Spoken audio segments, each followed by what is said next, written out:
but you're in fact invoking. Mm-hmm. So all these forms are available to everybody, and some people adopt one form over the other. Normally, the most prosaic, the most visible forms are done by people like you and me who are not particularly advanced in our abilities to concentrate, and therefore need the props of the divine in terms of these sculptures and rituals to help us focus in and enter this realm of the divine by losing ourselves in that particular process, everyday daily process. Those who are more advanced in terms of their meditative capacities to be single-minded may not need the form, may even just need a single flame and concentrate on the flame, or no flame at all. But these are ways of seeking the divine, knowing the divine, embracing the divine. That is open to all, but as I said earlier, some people have the capacity, others do not. And it's tied to habit. The more you do it, the more you can get into it. The easiest analogy is a rather crude one, is that the more alcohol you can consume, the more you can imbibe. It takes longer. In a strange way, you enhance your capacity for it. Okay, then? Now, getting to eyes in Hinduism, I've noticed all throughout my travels very large, very clear eyes in the idols. Can you give me an explanation of why that is? Eyes are tied to the idea of darshan. Of all the senses, this particular sense has been highlighted. You see the world primarily through the eyes, and the divine sees you. In fact, if you look at the sculptures which you are referring to, most of the time the eyes are disproportionately large and highly radiated. They are not the eyes of a contemplative person, but their eyes are wide of a person showing what I would call great confidence, assertion. These are assertive eyes, not contemplative eyes. Now, where do you see contemplative eyes? You see that in Jain and Buddha figures. If you see the eyes at all, often you don't see the eyes because the eyes are shut, because they've gone into a contemplative realm. Their eye contact is not what they are in fact seeking. Eyes, most of the time, if you see in Gujarati temples, are not even part of the carved image. They may be carved eyes that the sculptor made when they finished the sculpture in the marble or stone. But the eyes you see are actually eyes that have been placed upon the image. They are eyes made of enamel, maybe on copper, maybe on silver, maybe on gold. And then the black of the eye, the white of the eye, is actually enamel in the shape of an eye, large eye. As I said, assertive, gold eye, like I'm looking at you now, wide eye, and their eyes full of confidence, because they're conveying that. They have to convey that because the divine is saying, in my presence, in my sight, you have benediction, and therefore you have nothing to fear.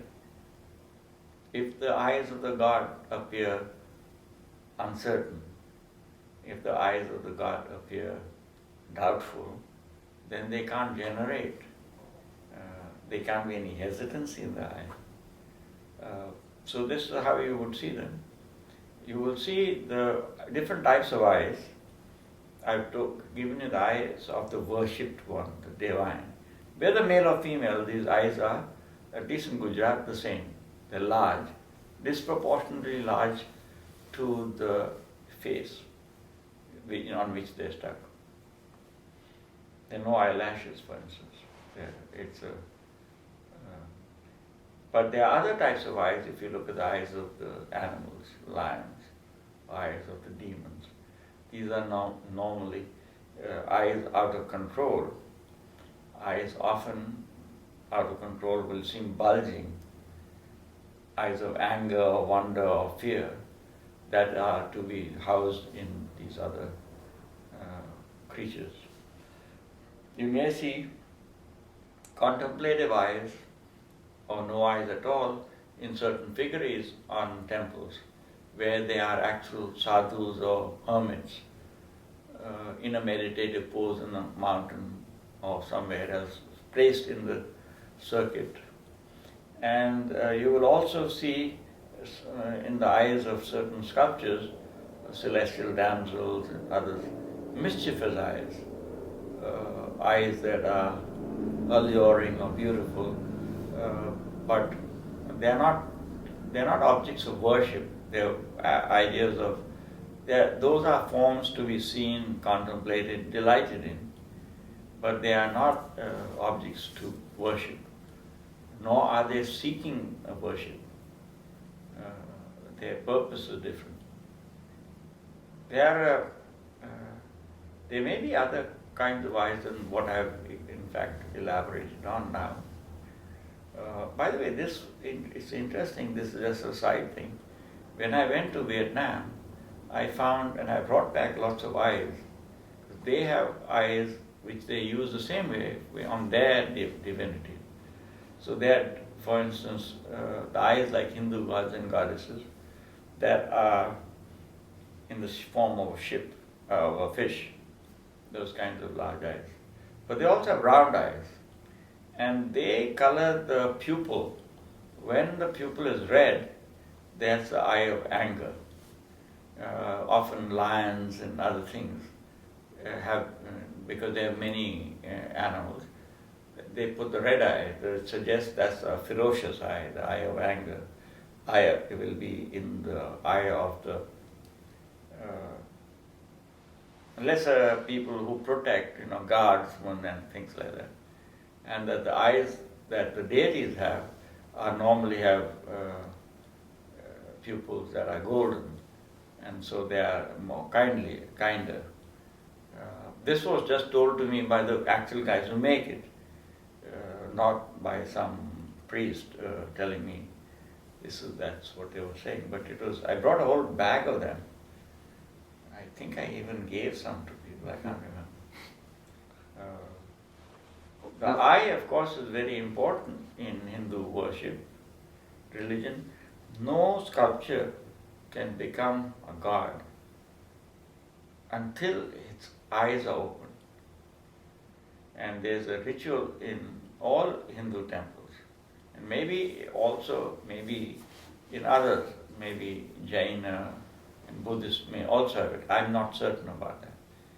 But there's a system. You see, when you take a stone or a piece of wood, that remains a piece of wood as stone till such time as divinity is impregnated with divinity through a ritual process. Last part of that ritual process is the opening of the eye. In other words, think of God as this immense unbound energy that's now inside through ritual acts propitiating it. Now that that power has to come out, and it's a very, very powerful eye. So often, almost, at least in the Hindu idea in the West, province of Gujarat and other places, when they pierce the eye, essentially open the eye, the first thing the god looks at is a mirror of